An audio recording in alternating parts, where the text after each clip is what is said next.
in my experience. There's a couple of levers, and what you're trying to do is turn them all in the same direction.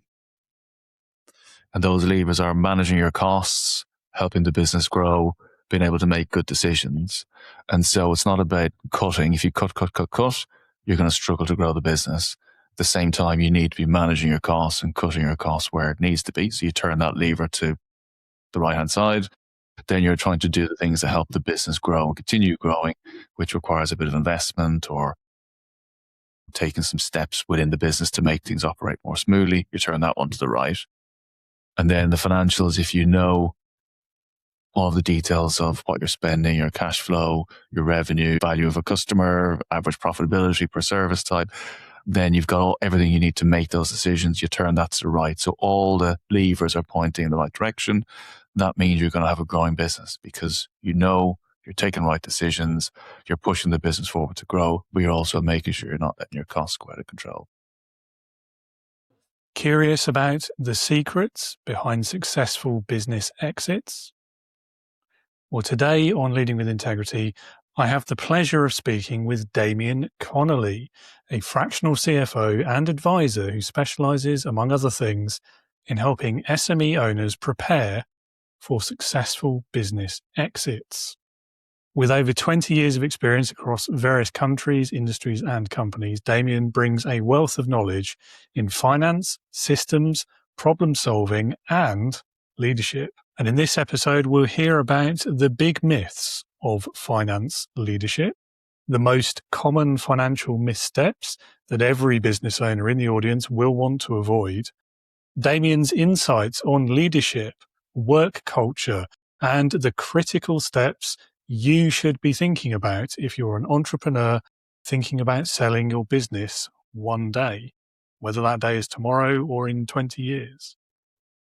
So whether you're a founder or business owner or not, a leader, manager or not, or simply aspiring to be one or more of those things, there is something to learn from Damian's experiences and knowledge today. So don't touch that dial or that podcast app. Definitely not the skip button.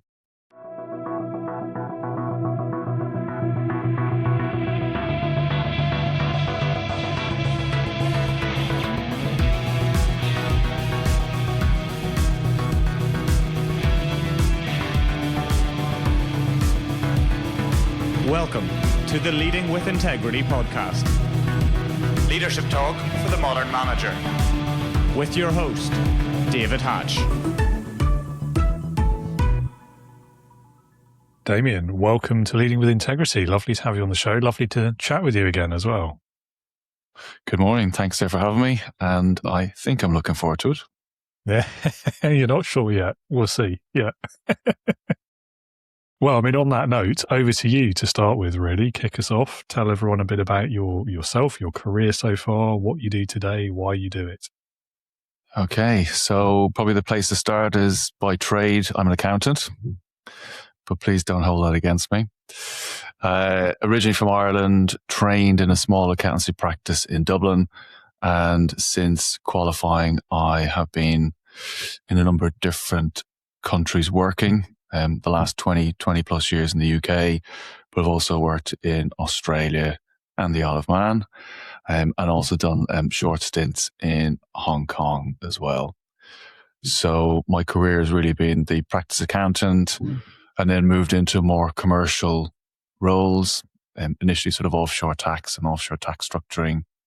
And then after that into more sort of traditional group financial controller, group finance director roles in typically growing businesses, fast growing in some cases, and also in a private equity backed environment for a period of time. So I think I've experienced quite a lot. And I think I've seen a couple of different sides of business and business owners and you know, probably certain elements of leadership styles as well from time to time. Quite a well-travelled career then as well.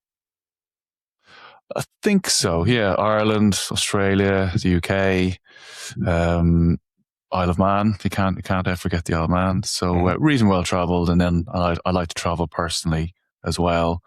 And what I didn't say is actually at the end of all that, I decided to set up my own business, my own accountancy practice, Segura Business Solutions.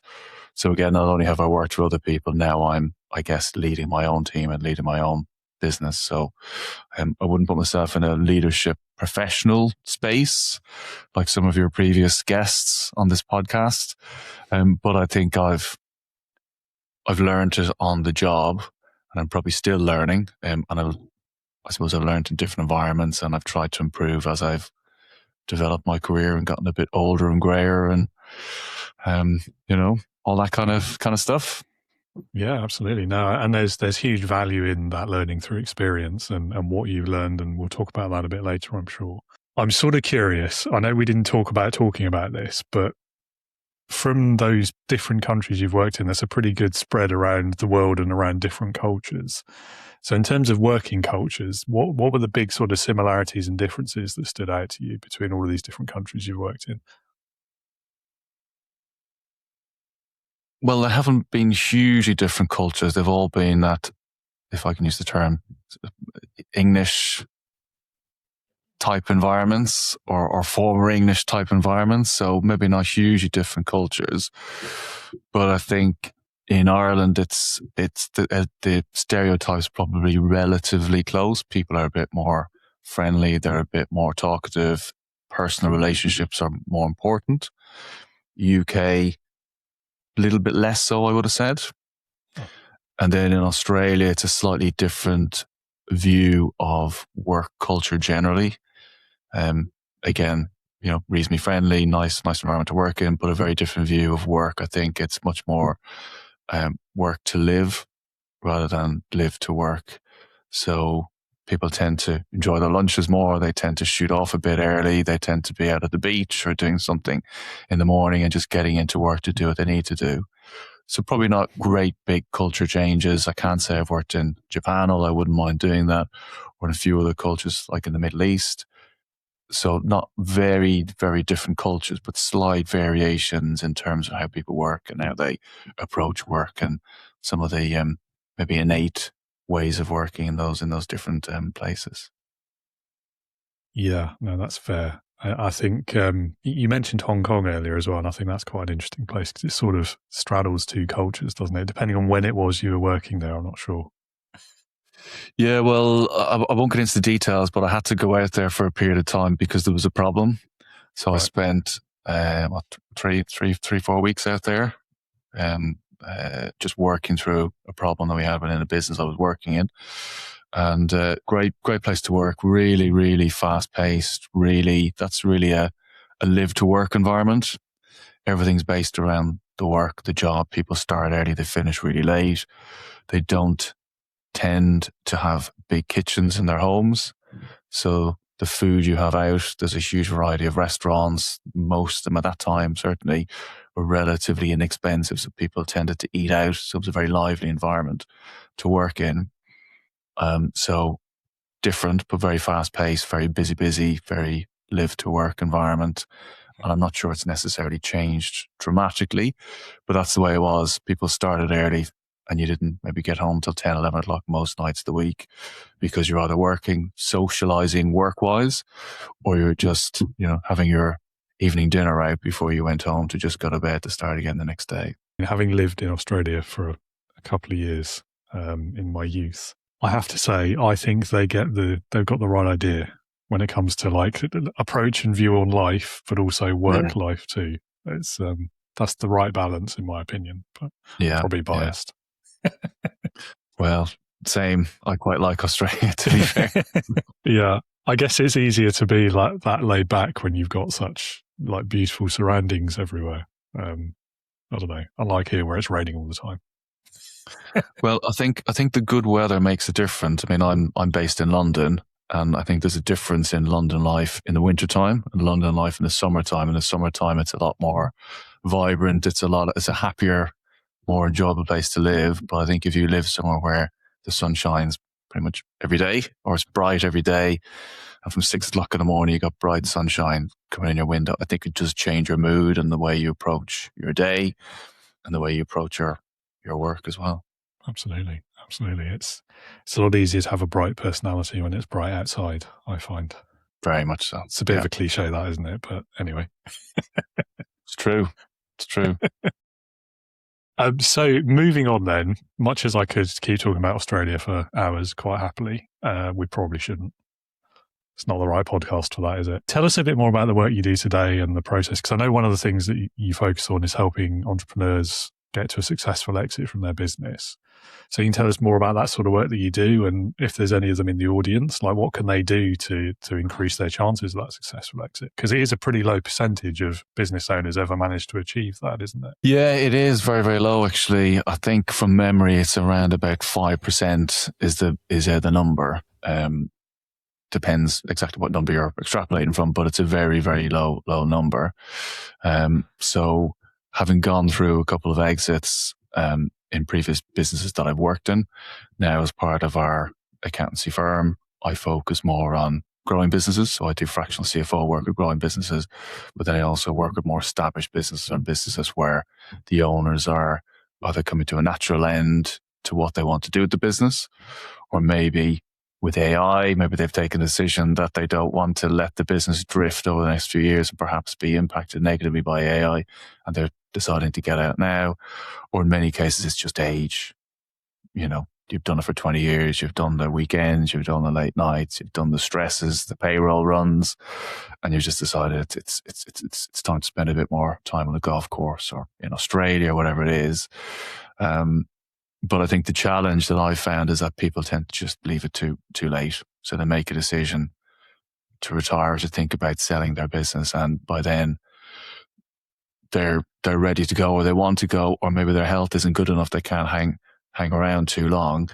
And I would always sort of advise you need about 18 months, 2 years at minimum to prepare properly for a whole host of reasons. But the ultimate issue that I see with business owners, SME business owners, is that really they either don't get the sale, they don't get a sale away at all, and the numbers seem to speak to that, or they end up selling the business for what is a much smaller amount than they could have gotten given their years of work, their late nights, their weekends, than if they just put a bit of time and effort and a bit of planning into their exit. It can make such a big difference. And so that's, having seen it in practice myself, or when I say in practice, I've seen the amount of work and effort and money and investment it takes to get an exit away fairly successfully when you've left it too late. But if you're not really able to throw money at the problem, then it's really about time and doing things slowly and cautiously, and making sure you get your tax reliefs, and making sure you're getting your money out of the business tax efficiently, and making sure you've got something tangible for a third party to buy from you. And as part of my CFO work with growing businesses, I help them acquire businesses. So I'm on the other side of the fence for those clients where I'm looking deeply into what we might be looking to acquire and finding all the holes and finding all the gaps and saying, we shouldn't, we should take this off the price, we should take that off the price, we've got a concern, we should maybe walk away because of certain reasons. And some of that then feeds into the work I do with business owners planning to exit, because I can see what the common problems are and what the common, simple solutions to some of those issues are. And some of them are quite simple, and some of them are slightly longer term and more effort. No, fair enough. I mean, it's something I probably should think about, but I think it's a bit more difficult for a solopreneur. I don't know. I don't know enough about it, but it feels to me like, what would be the point of the business carrying on? Yeah, I don't know who would buy that. Yeah, I mean, if you're a solopreneur, it may just be selling a client or a particular product or a bit of IP you own. But again, it's probably going to be a smaller market, more difficult to do, but probably still doable if you think about it and plan it ahead of time and make sure you've got something marketable and get out and get in front of the people who might be interested in it. It can still net you something from that work you've done historically. But typically what I tend to work with is businesses that are, they've grown above £1 million or €1 million turnover, typically around sort of 2, 3, 4 million, where they've got a number of staff, they've got a number of trading years behind them, they've built a reasonably substantial business, and there is a market out there if you can present the right package, or right. I kind of liken it to like a box. If you can turn your business into something that's a nice little box, and you can lift that box up and pass it across to somebody, then they can take it off you relatively easily. And that's, if we're trying to use an image or a visual, and I'm not very good at those, but that's maybe a good image for trying to package your business into a nice little box so you can pass across to someone else and they can take it off you without too many problems. That's what you're trying to do with your business. Yeah. No, that makes sense to me. Good. Hopefully I'm at least a decade or two away from having to deal with this problem myself. But yeah, you've got plenty of time. Yeah. Which for me usually means I'm just going to put it off until too late. But I'm going to try and remember the lesson that you've given us there. just 18 months, 2 years, 18 months, 2 years, and that's probably maybe not the optimal, but that's a good period of time to get the easy things done and to get some good progress on the slightly more difficult things as well. Mm. Yeah, fair enough. And so a variation on this theme then, perhaps a bit more of a broad question this. What do you think, from all the experiences you've had and all the businesses you've worked with and for, what would be the most common financial missteps that you've seen companies make? I have to probably go down the normal route of cash. Cash is typically the one problem or challenge that you see time and time again with business owners and businesses and the growth of businesses. People assume cash will come in, or they've got cash for a period of time, and then they take some decisions or they take some steps, and then suddenly they're struggling a little bit with it again. Or in some cases, maybe they are not close enough to the financials to know how much cash they have. So it can be both sides of the fence. It can be business running into trouble with cash, or I've had an example fairly recently with a client where they were very concerned about their cash, but they weren't able to get close enough to really understand how much they had or how much they were spending, how much they needed. It was only when I went in and spent some time and reviewed things in detail, I said, actually, you've got more cash than you need to run the business. In fact, you've got lots of additional monies available if you want to take it out to invest in this or take it out, to buy your dream home or whatever it might be. So they had a fear that they were running out of cash when they weren't, which is a great problem to have, but invariably it's a cash challenge or a cash problem that a business runs into, particularly as they grow, as the business owners get a little bit overwhelmed by the volume of activity, the volume of complexities, the changing face of business, bringing in new staff members, trying to delegate, maybe not ideally, not perfectly, and sort of losing a little bit of control. And that's when maybe cash then starts to rear its head in terms of being a problem, and maybe historically it wasn't. Sadly, a familiar story, I think, to any entrepreneurs and business owners in the audience. It's certainly, familiar to me, rings bells. Yeah. Yeah, I mean, having too much cash, that doesn't sound like a problem to me. It's a nice problem to have, as you say. It's not, but if you're staying awake at night worrying about it when in fact you could not have been worrying about it for a year or two, then that's fair. That is fair. Yeah. My follow-up question was going to be like, what should business owners be doing to avoid getting into that problem and avoid falling prey to that misstep? Which I sense might be either a really short or a really long answer. The simple answer is you need to have a good accountant. Nice. Or in some cases, you need to recognize the importance of having a really good accountant in your business, because I've worked in business, particularly fast growth businesses, and fast growth businesses by their very nature are run by people who are more sales focused.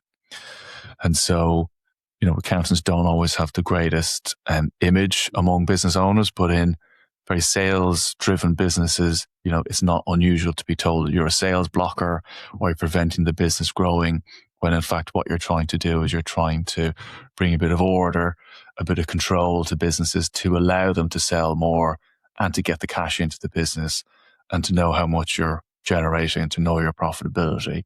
So, that's key for any business, particularly as it's growing, because that's where then you run into cash problems or you run into customer service problems, which then impact your revenue and your ability to bring on new clients or to retain the clients you have. So I think it's the recognition of having a good accountant, and that could be a good accountant or the right people at the right levels in your team. Because again, as business grows, it's not just having someone like me, it's about having more junior people who can do the job really well and I can oversee that, but then also having someone who can point out the problems, the upcoming challenges, maybe do your cash flow forecast and point out where, you might need to take the foot off the gas a little bit or plan a little bit ahead of time. So that's probably one area I would advise business owners is get a good accountant, because also if you think about it, if you know of any successful businesses that are doing really well and consistently doing well, I guarantee you they've got a good accountant. Yeah, that makes logical sense, doesn't it? The sales blocker phrase, that's a bit triggering for me as well. Not as an accountant, but as like a former like project manager and customer facing like operations type experiences.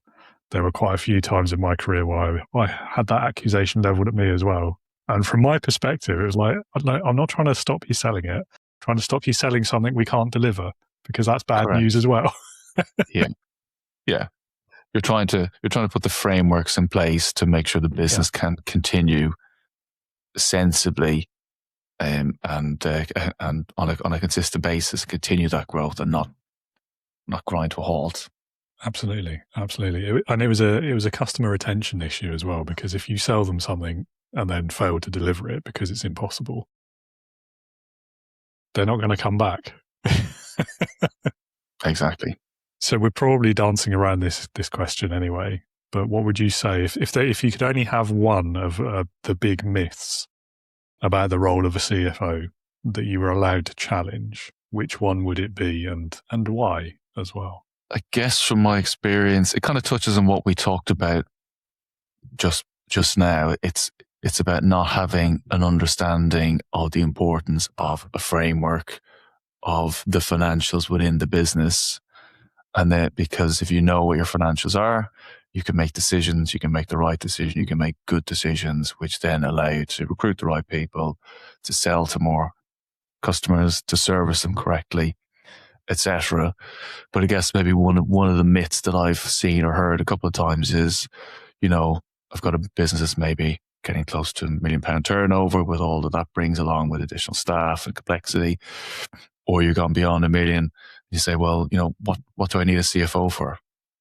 I've got a bookkeeper. Bookkeeper seems to be doing fine. Why do I need a CFO?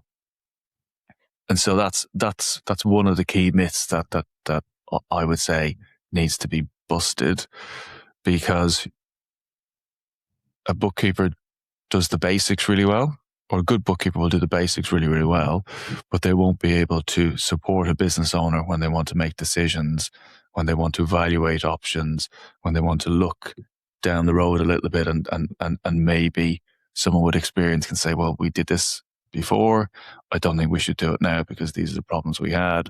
Or someone who can evaluate from previous experience something to do or not to do based on something that they've done previously. And obviously, just like in any other professional, whether it's legal or marketing, there's people operating at different levels, which means they can't give you the support or they can't give you advice at a higher level. So what you're trying to do then is either you're trying to take on the role that a professional such as a CFO should be taking on, and you're not really equipped to do it. So obviously you're not going to make the good decisions you need to make, or you're going to be expecting something from your bookkeeper that they just cannot deliver for you. Yeah, I think that's a fair position. So, like, I'm a big believer, advocate that leadership is something anyone can do, and it's not tied to a job title. It's not about a position in a hierarchy or anything like that. But at the same time, I think once you get that letter C on the front of your job title, that leadership bit becomes an explicit requirement, as opposed to a yes, you could if you wanted. And I also think it adds that kind of the strategic layer as well to the role. Whereas, yeah, like a bookkeeper in that example, or even just like a finance manager or whatever the next, I don't know what the job titles usually are on average, but that sort of mid-level management role, it's not fair to expect that same thing from those people all the time. So I think that's a big difference as well. Yeah. And not obviously not limited to the finance arm of the business either there. Yeah, exactly. Yeah. Cool. So if you had to pick, like, what would be your favorite thing? What's the best thing about what you do? The best thing about what I do. I'm being a bit esoteric here, perhaps. That's all right. But it's about impacting businesses. Because if you can do your job if you do your job correctly or do it well, you can really make a big impact to a business. And beyond that, I guess, you're making a big impact to the personal lives of a business owner or business owners. And also even beyond that, you might be making an impact to the lives of the employees. So maybe trying to bring that down into a more practical position is that, historically what I've tended to do is join businesses before I set up my own accountancy practice. I tended to come into businesses that were undergoing challenges or problems. So I usually came into a finance team that was maybe not working, that had fallen apart, that maybe over a period of time had just fallen off the wagon a bit and just wasn't delivering. And so the reason I'm there is because the business is beginning to struggle. And it goes back to maybe they're struggling with cash and they suddenly have the panic about, oh my God, cash. Or maybe things just aren't working. The customer service elements are falling apart because different people are telling clients different things because one arm doesn't know what the other one's doing, etc. So if you can come in and if you can put in, sort out some of the processes, clarify what people do and where they do it and what they're meant to do as part of their role, put the right systems in place to make sure the right information goes in the right place at the right time by the right person. The processes then support that. And then you're working on the financials so that the invoices go out in time, the invoices get paid on time, costs are captured correctly, costs are reviewed and maybe terminated at times, et cetera, then suddenly you've got visibility of what your revenue is, what your costs are. You're able to evaluate who's delivering against what you're paying them. And you can look at the profitability of the business and either call a halt and say, we need to make some changes here because this isn't good enough. Or actually you can give people some confidence to say, this is what we've now got available and what's happening in the business. Make some decisions to make a change here to improve this, or make a change to improve this, or we can chase these clients and generate some more revenue. And that information can be very powerful in terms of what the business does, what the business owners do, and maybe what they're able to do to build out their team, to build out additional support, maybe to pay some of their staff a little bit better. And the working environment then can change. Instead of everyone running around like their hair on fire and just dealing with problems, which is quite demotivating. As an accountant, if you can come in and start fixing those problems step by step by step, suddenly people aren't running around with their hair on fire, fixing problems the whole time. What they're doing is they're doing the job they're meant to do ahead of time, proactively, and it makes their working life a lot easier. The business then can grow because it's now got the right information in front of it at the right time, can make the good decisions, can do the things it needs to do, can stop the things it doesn't need to do. And in some cases, what that means is business owners start paying themselves properly. Maybe can take out some dividends to buy that house that they've been trying to buy for years or go on that holiday. And employees can actually have a more enjoyable work-life balance, working environment. Maybe they're able to get a salary that's more commensurate to what they should be getting for the work that they're putting in. So in a long way round, that's impacting businesses, that's impacting employees, impacting business owners' lives. And if you wanted to add on something on the end, sometimes what that means is, the tax authorities getting their taxes that maybe they weren't getting paid on time, or the fact that business is growing means they're actually paying more tax, which is good for society if it wants to really go all out on the positivity. Yes, well, I mean, good for society, subject to the government of the day and how they choose to spend it. But yes. That's for a different podcast as well. Yeah, so I really like the way, and I think it demonstrates the difference between a really good, great CFO and a maybe not so great one in your answer there. It's the way you couched it in terms of being able to make better decisions about the people, about the impact you have on everyone in that whole organization. Because I think that people mindset and impact thinking is really important, because especially when you're dealing with a struggling entity like the ones you've worked in. Because in my experience, the bad CFO will go in and it will just be about, sorry if this phrase is triggering, but it's about counting the beans, isn't it? And very quickly they're laying people off because they're trying to save money. And sometimes maybe that's necessary. Sometimes I feel like the bad ones, that's their first thing they do, regardless of whether it's the right thing or not. And I do think it is important to keep that impact you're having on those employees' lives in mind. And not everyone does, I guess is what I'm trying to say. Yeah, no, it's right. But also, to use another visual is that I kind of view it as there's a couple of levers for any growing business, in my experience. There's a couple of levers, and what you're trying to do is turn them all in the same direction. And those levers are managing your costs, helping the business grow, being able to make good decisions. And so it's not about cutting. If you cut, you're going to struggle to grow the business. At the same time, you need to be managing your costs and cutting your costs where it needs to be. So you turn that lever to, the right-hand side. Then you're trying to do the things that help the business grow and continue growing, which requires a bit of investment or, taking some steps within the business to make things operate more smoothly. You turn that one to the right. And then the financials, if you know all the details of what you're spending, your cash flow, your revenue, average, value of a customer, average profitability per service type, then you've got everything you need to make those decisions. You turn that to the right. So all the levers are pointing in the right direction. That means you're going to have a growing business because you're taking right decisions, you're pushing the business forward to grow, but you're also making sure you're not letting your costs go out of control. Yes, people are probably the most expensive thing in the business, but also there's no business without them, right? Unless you're going to do it all yourself. Correct. Yeah, and that kind of ties into your leadership discussion generally. Absolutely.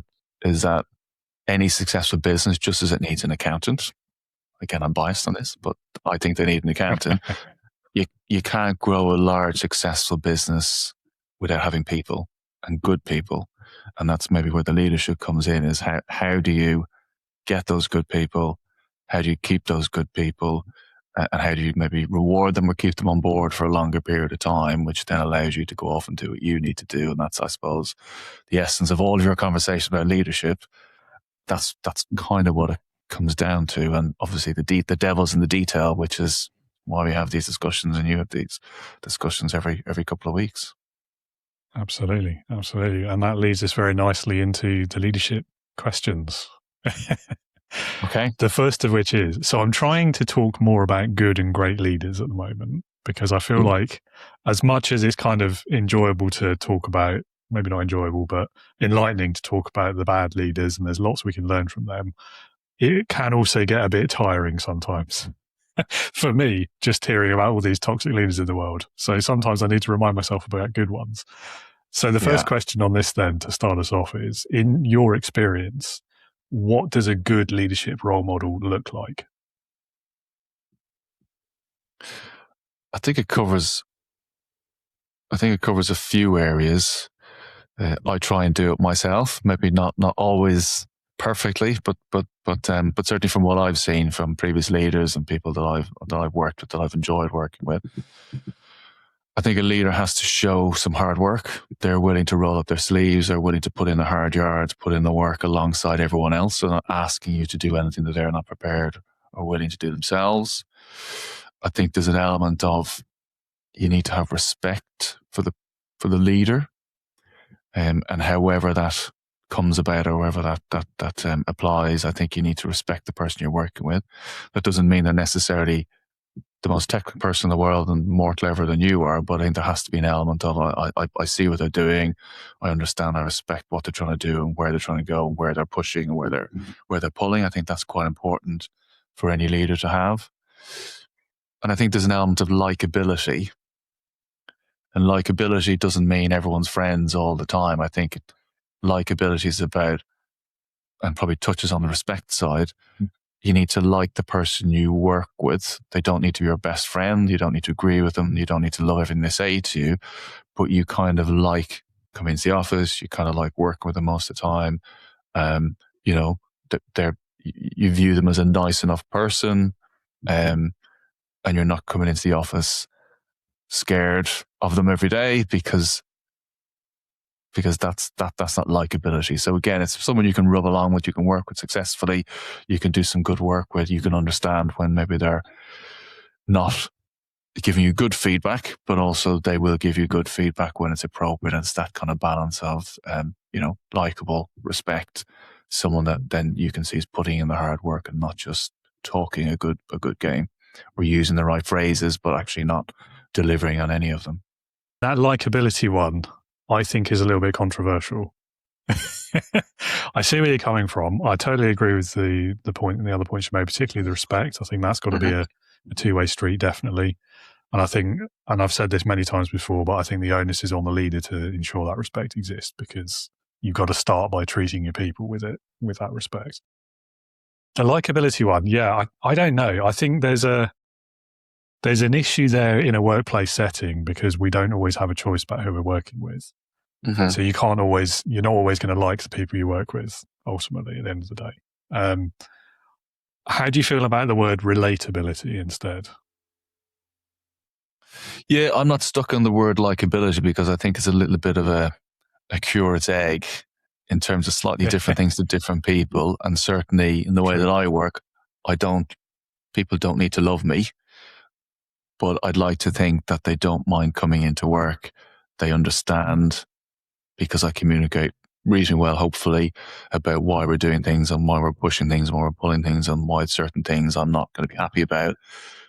But that I'm likable enough to work with, get along with, go home and say, yeah, I had a good day at work. I had not a great day at work, but it's fine. Tomorrow will be fine. So whether it's likability, relatability, but somebody you can rub along with and work with pleasantly enough, and without, as I said, without hating your job or hating that person or just not understanding why they like that.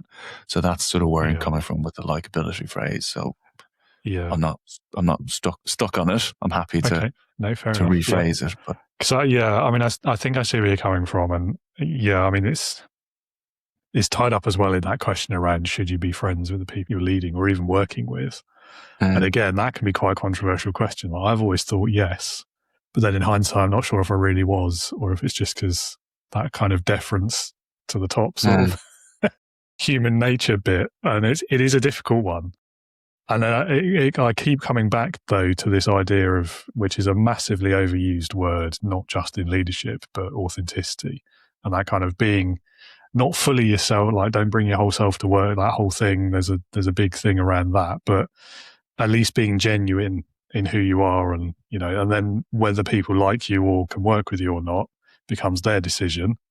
And you actually, if they don't like you or they can't work with you, you want them to go. You don't want to kind of force people to stay in that environment that doesn't work for them for whatever reason that may be.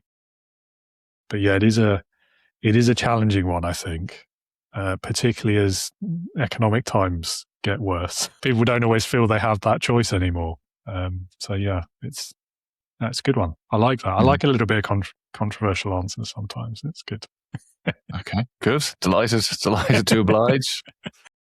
So with your understanding of good leaders in mind, then my next question is going to be, can you share some of your stories, some of your favorite stories perhaps of those great leaders, the good bosses that you've worked with or encountered in your career? Yeah, I've experienced some less than perfect leaders as well, but I think as you mentioned earlier, let's push them to one side. Maybe we'll talk about that another day. Yeah, we could do it on another podcast when we're doing Absolutely. The politics and the Australian ones. We can do that one as well.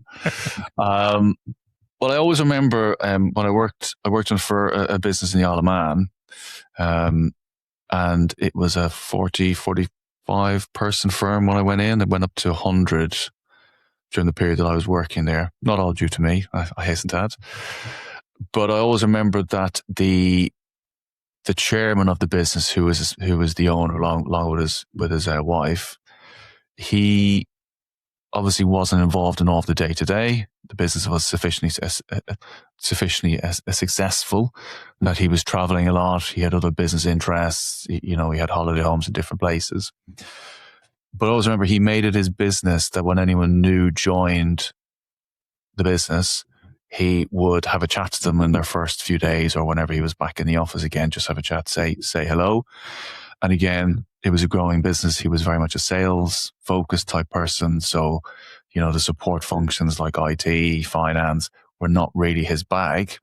But at the same time, he'd make an effort, everybody, to at least meet them, say hello, welcome to the business. And what he also used to do as well was he'd walk around the office a couple of times a week. Throughout the whole office, he'd spend more time with the sales guys because obviously he could have very deep, meaningful conversations with them about targets and this and the other. But he'd walk around the business and he'd just say hello to everyone, stop and have a quick chat, and hi, I'm David, and who are you? Oh, we haven't met yet. Let's have a chat for a coffee later in the week. And then you mightn't see him again for another couple of weeks. So you might have, but again, it was something that was quite impressive from the most junior person in the business to those who were senior. He'd walk around the building, speak to everybody, say hello, talk about that finance stuff that I don't understand. How's it going? And you go, great. Yeah. How was the rugby or whatever it might be? And so I always found that quite a nice leadership approach, and I quite appreciated it. And I thought it did have an impact on everyone in the business. There was a real willingness for people to work for the business for him. And again, it wasn't anything amazing, wasn't anything, it wasn't a huge amount of effort on his part, but it's something he did, and he did consistently, and it did seem to, really make quite a difference to how the business felt and how the employees in the business felt. So I think that's good leadership. Yeah, no, I'd agree. It's quite often, it sounds like a small thing, but quite often it's those small things that make a difference, isn't it? And that people will remember. Particularly when there's that difference in the relative positions, because it is very easy, and probably no one would have blamed him if he just didn't do that. He just went to the board meeting, didn't talk to anyone, and then left again. Yeah. And that's sadly, that's what people probably expect. And I think that's another reason why it works so well when they don't, because you're going against those expectations, but in a good way. And you're creating that memorable kind of point of connection with people. And it's triggered a memory in me as well. Very similar situation. This was many years ago now, but in a business where there was maybe not great leadership generally, but there was that highly senior person. They were on the board. They came to board meetings every couple of months, and that was it. That was the only time we saw them. But every time they were in the building, they made a point of coming around, looking everyone in the eye, shaking their hand, saying hello, saying thank you for your work. And almost to the point that the leaders beneath them in the structure were sort of hopping from foot to foot, getting a bit nervous. Why is this person talking to the minions sort of attitude? Yeah. and again, that made it memorable because it wasn't the expectation. It wasn't the way the rest of the leadership in that business was choosing to do these things. And it sticks with me to this day. Really genuinely nice person, I think, is the memory that sticks in my mind of that person. And it does make a difference. It makes you feel a bit more valued. Yeah, it does. Definitely. Yeah. So what is then the most important leadership lesson that you've learned in your career so far? Because you never know, there might be another one in the future. Well, I've touched on people. I think the older I get and the more I see actually keeps coming back to people, and people is a bit of an issue at the moment because it's challenging for businesses across the spectrum to get people and to get the right people. But I think it also highlights how important people are. And if you can get the right people in the right places, doing the right jobs with the right approach to their job, it makes things so much easier. And all it is then is about just communicating with them, keep them ticking over, and hopefully rewarding them when you sell your business, etc. So it comes down to people. If you get bad people not doing the jobs they need to do, then it impacts the business. If you can get good people, it really strengthens the business. And again, if you talk about exit, that's one of the key things that if you can say, I've got a really good team, you don't need me because I have a great team. What we're selling is the business, the consistency, the process, and the people who are all keen to continue, keen to keep doing their job, keen to take responsibility. Again, that adds a lot of value when you're departing the business. But while you're building the business, again, it's really, really, it's key. And that's why leadership is so important, because identifying those people, training them, keeping them on point, keeping them doing what they need to do, identifying when they need to be moved or changed or pushed a little bit, and then rewarded. That's the detail that makes the difference. Absolutely. Yeah. And I think that point about being able to step away, you don't need me because there's a great team. I think there is a a mechanic there to be aware of as well, though, around loyalty and quite often the personal nature of that loyalty. So how do you kind of ease that transition? Because people don't deal with change very well as a rule. So if they're there and they're a great team when they're working for you, and they've got that personal loyalty to you, like how are they going to feel if you sell the business and disappear and they're working for someone else that they don't know? I mean, whatever you see, any stories around that sort of challenge or not? I think a lot of it's around communication. I mean, most people, you know, they kind of know. If you tell them and explain things to them, they kind of know what's happening. They know in their bones you're not going to be in the business forever. They probably know they're not going to be in the business forever. So it's really about, getting the communication right. And if you've got a good team working together, they know what they're doing, the processes work, the systems. They may be quite loyal to you, but actually just because someone else is at the top of the chain and they can continue doing the job they've been doing and the way they've been doing it, that's probably enough. As long as you tell them in advance what you're doing, why you're doing it, maybe how it's going to benefit them or help them in their career, then there's no reason why that shouldn't work. Obviously, when you come to selling a business or doing an exit, there's always going to be people who drop away. There's always going to be people who say, look, I don't want to continue. But if you plan it well, if you prepare people well, if you communicate it well, if you try and get the right buyer who understands the value of people as well, then a lot of that should be mitigated reasonably well. And so, there are a lot of businesses that do get sold ultimately, and people do stick around. The businesses do continue. There's always a bit of a attrition as part of that as well, but it's about trying to minimize that or minimize it for a year or two afterwards when the business is ticking over for 12 or 18 months, and then you can get more people in doing the right things, following the same processes. Yeah, fair enough. I think you're right. It's a communication thing, isn't it? And I feel like that's probably one of the more common mistakes where you're relying on the team for the value and you forget to tell them, or you don't want to tell them, or you're worried they'll leave if they find out the business is being sold and all this. And then what happens is it's a shock to them, so they're more likely to leave. Yeah, but also they will apply their worst fears to something if you don't fill it with what's actually happening.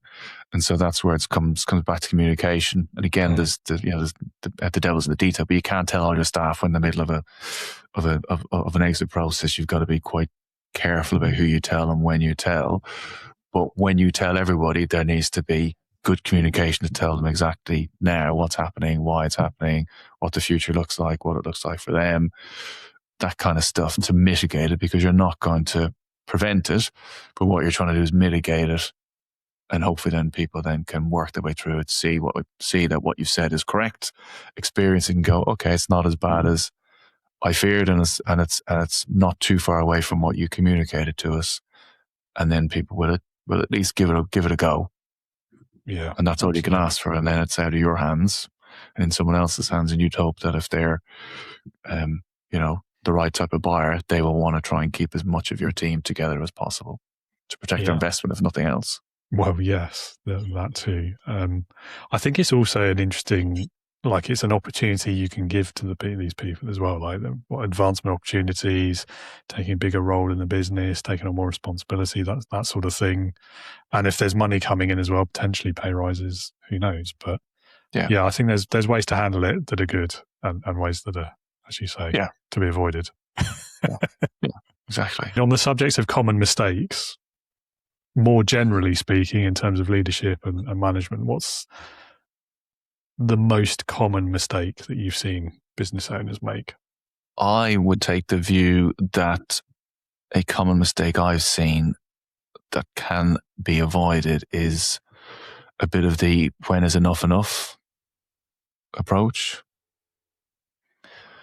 Because sometimes business owners keep working, keep pushing when, there's no need. They have enough, they've done enough, they've seen enough. How much more do you need? And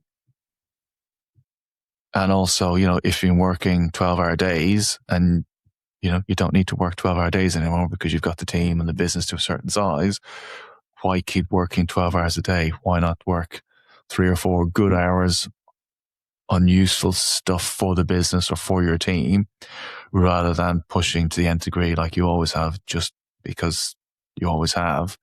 So I think there's an element on both sides. It's about maybe enough is enough, money, wealth, etc., but also enough is enough in terms of maybe personal approach and personal effort, because no one in your team is going to begrudge you if you say, actually, you don't really need me around 5 days a week and working weekends. How about if I come in twice a week and did these specific things with you, did some training or told you what the business development piece was, and you may then find people go, that's great. The fact that you're not here even more gives me more opportunity to improve my skills and take more responsibility. And also then for you, for example, you mightn't have your spouse then saying, well, why are you always away? Why can't we book these holidays? Why can't we do this? So there's an element of quality of life about it on one side. And then on the other side is, if you've made your money and you've got most of what you need, then you don't need to be pushing. Maybe that's the time to exit, or maybe that's the time to then say, now I'm going to improve my quality of life and take my foot off the gas. So that's probably the one thing I've seen that seems to be relatively consistent with some business owners. Yeah, I mean, there's maybe a bit of a social commentary there as well, isn't there? And whether we really need billionaires and things like this, like people earning more money than they're ever going to be able to spend in like 70 lifetimes or whatever. And I think there's that sort of social pressure that's what success looks like. I think probably is a lot of the reason why so many entrepreneurs find it really difficult to stop. Well, not just entrepreneurs, I guess, anyone with a job, really. And I think that's why we're seeing things like burnout on the rise and stress at work and disengagement and all of this sort of thing. I mean, there's loads of statistics around that we could quote, but I won't. Because of that old truism about statistics. I think there is also, though, there is something in leadership about being present. And I think it probably comes back to communication again.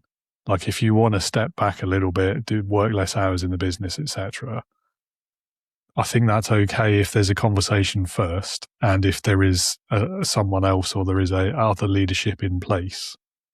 Because at the same time, I've, again, biased by my own career experiences probably, but there was an issue in a couple of businesses I worked in where that top leader wouldn't release the control, but also didn't want to be there. And so you have that kind of worst of both worlds situation where no one's allowed to make a decision, but the person who is holding the decision-making power, if you like, isn't there to do it. And it's, So I think there's, again, you've got to be a little bit careful about how you handle that with people, because and a lot of people, quite rightly, will be like, well, if this person's not going to work as hard as I am on their business, why should I keep doing it? So there's a dynamic there to be aware of, I think. Yeah, I mean, I think it goes back to if you've shown you've done the hard work and people have respect for you and they kind of like you in some respect, they're not going to question if you've said, well, I've done this, we're at this point, I've got my team, everyone knows what they're doing, I don't need to be here, I've got other things to do. What I'll be available for is this and this and this to help the business or help you along. There's no reason why that shouldn't work, broadly speaking. But to use your example, it goes back to, what's the worst decision a business can make? It's not whether it's a good decision or a bad decision. The worst one is no decision. Mm-hmm. Absolutely. Yeah. And same with leadership. Like it's quite often like an absent leader is more damaging than a bad leader. Yeah. Yeah, exactly. Yeah. Again, biased by my own experience, I'm sure. But right, Damian, I've lost track of time. Are you okay? We've got 2 questions left. They're kind of fun ones, though. They're not as serious as the others. So yeah, fine. Okay, here we go then.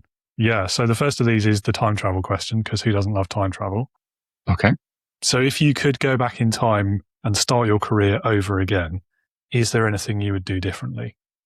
Not really, except there were a couple of points where I had to make a decision one way or the other.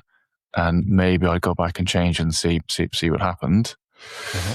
But broadly speaking, I'd say I'm happy enough with the decisions I've made. So an example is I was offered a very senior role, which would have led to a more senior role at a certain point in my career. and I decided against it because I wanted to travel and experience other things. Now, accepting that role probably would have made me a lot wealthier, probably would have, given me more senior opportunities across, the UK, etc. But I wanted to get out and get away and experience things more widely. So sometimes I think maybe I should have taken the other one, but it would have been maybe a smaller, more cosseted life. And the second one was I made a move from a business I'd worked in for a number of years, and I wanted to try something different. And I had two choices. I had two offers, strangely. And one was for a private equity-backed business that looked quite interesting and could have done some great things. But I wanted to try something completely different. So I joined a business that was looking to get onto the junior stock exchange in the UK, the AIM. And I wanted to just experience going through that process of trying to get regulated and going through all the regulatory pieces to get. And it turned out it was a disastrous decision, really, really disastrous decision, terrible business, never was going to get anywhere close to getting regulated. And then I thought I really should have gone for the easier decision, the more simple, instead of going all out on something very, very different. So I'd probably change that one in hindsight, but that's probably it, really. Yeah, I don't know. I think you learn more from when things go wrong. It definitely went wrong. Yeah. Definitely went wrong. And it meant instead of starting a job quickly, I then had 6 months of hanging around waiting to get a new job. While I was thinking I should have just gone for the one that was a bit more of a better fit. Yeah, fair enough. That's probably about the extent of it, really. Two slightly different circumstances. Yeah, and I think the first one, I don't think we have regrets necessarily so much. Most of us, anyway. At least not in career stuff. But there is that curiosity, isn't there? That's always going to be there. Like if you had the chance, you would, just to see what happens. Like, because I'm a little bit the same. I have absolutely no regrets about my career decisions, particularly like the biggest and arguably on paper the stupidest decision I've ever made, which was to leave a relatively comfortable job, at least financially, and set up a business by myself with no real idea at the time of what that business was going to do. It wasn't the best decision. Like at the time, it didn't feel like a decision because things had got so angsty and stressful and unpleasant. Yeah. That if I'd stayed, my mental health was declining as it was, it would have been worse. But on paper, as I said, really dumb decision. But for me personally, right decision, 100%. Right. Yeah. Very glad I did it. Would I go back and change it? Maybe out of curiosity, just to see what actually did happen next. But realistically, no. Happy with the decision I made. Good. Yeah. Life's funny like that, I think. Right. Last question. Some people find this the most difficult one of the show. I don't know how you're going to get on with it. We'll find out. It's leadership heroes. Leadership heroes. So if you had to pick one person, but it can be literally anyone you can think of, so they could be alive or dead, past or present, real or fictitious, anything like that, but someone who, in your opinion, would perfectly embody leadership, who is that going to be for you and why? So I've got my notes here on the two leaders. I've got two. One, a very quick one. The other one is probably the real one. Okay. So being Irish, I can't possibly pass this moment and not mention Michael Collins, a great Irish leader and hero of the past. Probably the reason he is such a hero in Ireland is because he died early, so he couldn't make any mistakes after he'd done some of his heroic work. So I have to mention him. But actually, the real answer is a person called Ataturk Kemal. So you may or may not be aware of that name, but I did a project when I was in school on this person. And he is the hero or the leader of modern Turkey. So after the First World War, when the Ottoman Empire collapsed, lots of individual countries and peoples were taking over parts of the Ottoman Empire and turning it into their own. And at the same time, there was a bit of a dispute between themselves and Greece about which part of Turkey and Greece belonged to Greece and Turkey. And so out of the embers of the war, he became sort of a leader. He was an army colonel or general, and eventually he ended up sort of having the reins of leadership. And so what he did ultimately was he fought off the Greeks and secured Turkey's borders as they are today. And then he went into government and he turned the country around. He unified the country. He gave women's rights for the first time. He changed the language from, I think it was an Arabic language, into what Turkish is today. And it was a language that he pretty much designed himself. And then he went around and got everyone in Turkey to speak the language, and he promoted it, etc., etc., etc. And he put in a lot of the checks and balances that the country operated to for 50, 60 years after he died.